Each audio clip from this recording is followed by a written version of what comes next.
How you doing today? This is 28. A couple of more days and, we're through this month. The greatest gift. Our newly found faith serves as a firm foundation of courage for our future. I'm pastor, addict, and I'm named Kenneth, and I'm here to help you through Heaven Elohim Temple Treatment Center.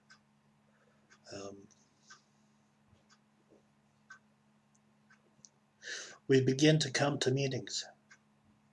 We are other addicts taking the gifts we have received as a result of program.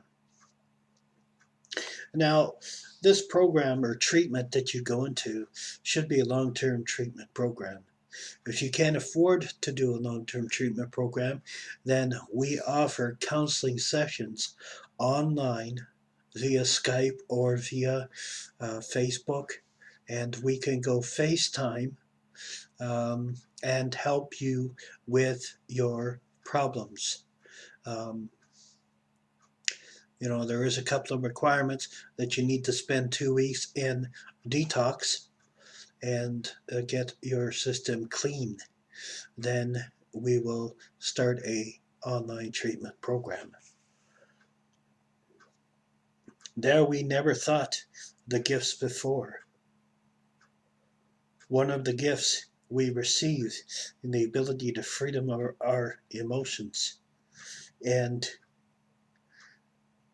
denounce happiness as gifts. Even if it's been a long time since we've seen them. But what about bad feelings like anger, sadness, fear, and loneliness? Such emotions can't seem as gifts. We tell ourselves, after all, we can be thankful for the things we have run from. If you run from your problems, they always come back to bite you in the buttocks. It's guaranteed. If you run from a problem, take a look at those bill collectors. Are they relentless or what?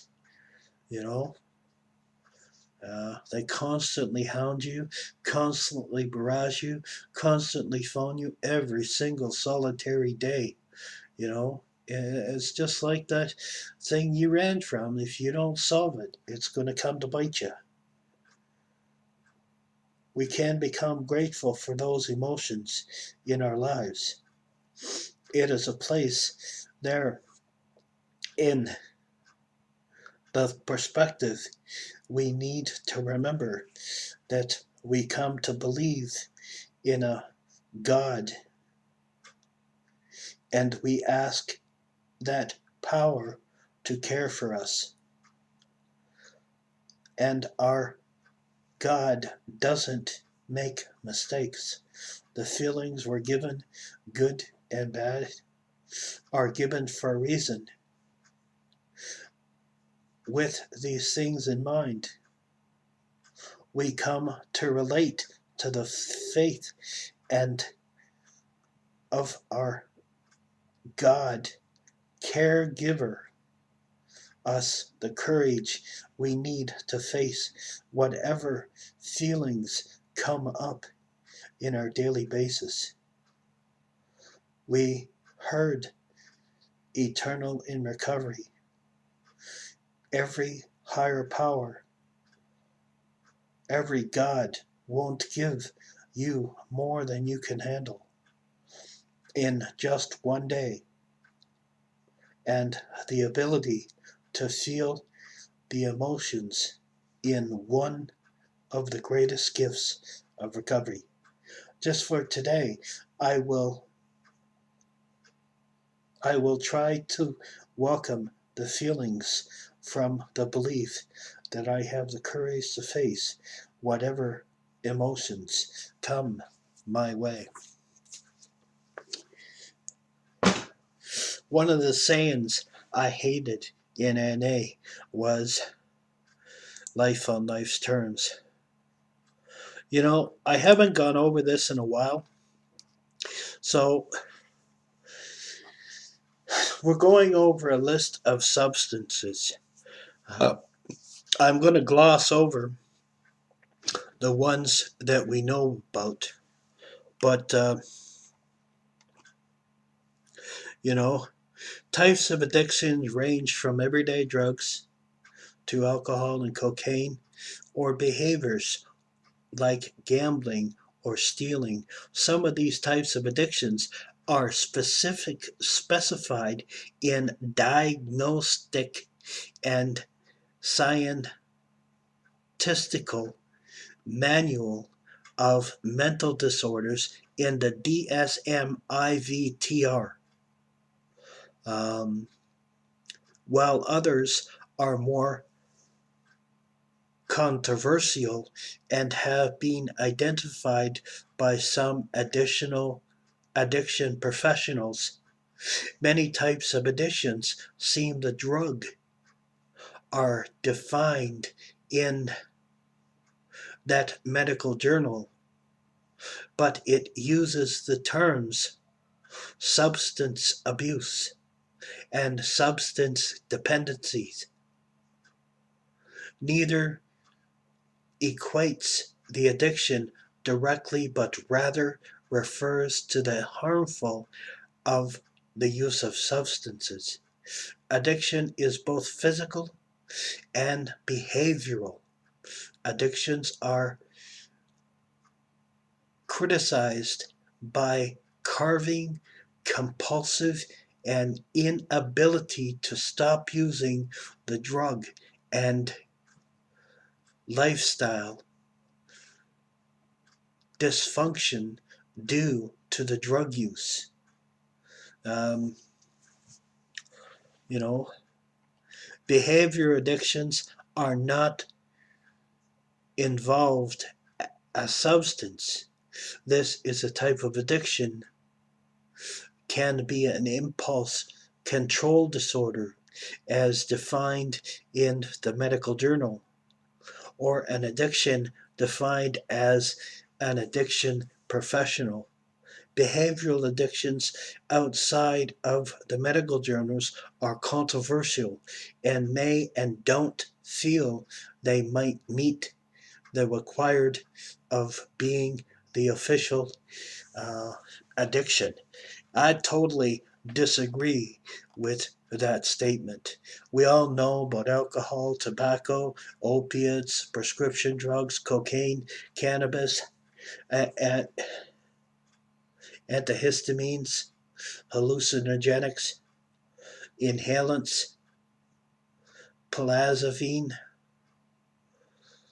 and of course, there is prescription drugs. The ones we don't know about are the impulse control disorders. And sometimes what we do as addicts is we switch addictions. So it can become a sex addiction. It can become an impulse explosive disorder or compulsive aggressive assertive acts. In other words, you lash out or become an abuser. If you were raised in an abusive home or you watched your parent be beat by the spouse, you could end up having the potential of being that bully. Kleptomaniac means compulsive stealing, and pyromaniac means compulsively setting fires. And then there's a simple one that's a harmful one, is gambling. Unless it involves you taking rent money and stuff like that, because then it becomes a controlled addiction and you just can't say no. Now, the list of addictions for behavioral, it has been suggested These types of behavioral addictions, the following is a list of behaviors that have been noted to be addictive: eating, sex, pornography, using computers or the internet, playing video games, working, workaholic, exercising, gym fanatic, spiritual obsession. Now, this is really a dangerous area because you can become bamboozled and fooled and tricked and brainwashed by some of these religions out there. Pain seeking, cutting yourself and causing yourself pain and, hurting yourself or punching walls and stuff like that.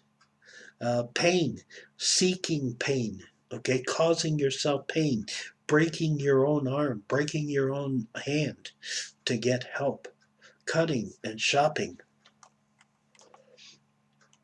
The National Institute for Drug Abuse are between 40 and 60% of recovering during addicts will eventually relapse. With heroin, those results are even higher. Some experts place that relapse for heroin addictions on 80%, which means the recovery rate may be as low as 20%. Now, that's high, okay, for America. But if you think you have a problem, it's at least 20% higher here in Canada than it is in the States. Drug detection factors. Okay, the length that a drug is detectable in the system depends on the variety of functions, including the type of test, the dosage you've taken, the tolerance you have, the persistence you have, the metabolicalness that you have, which is the ability to burn it off, the existence of mental conditions. Mental disorders are an actual fact of drug addiction. It's common knowledge that a lot of drug addicts and alcoholics become mental health patients. Alcohol takes 3 to 5 days to come out. Antihistamines take 3 days to come out. Barbiturates take 4 days. Benzodiazepines take 6 weeks. This is urine tests. Cannabis takes 30 days.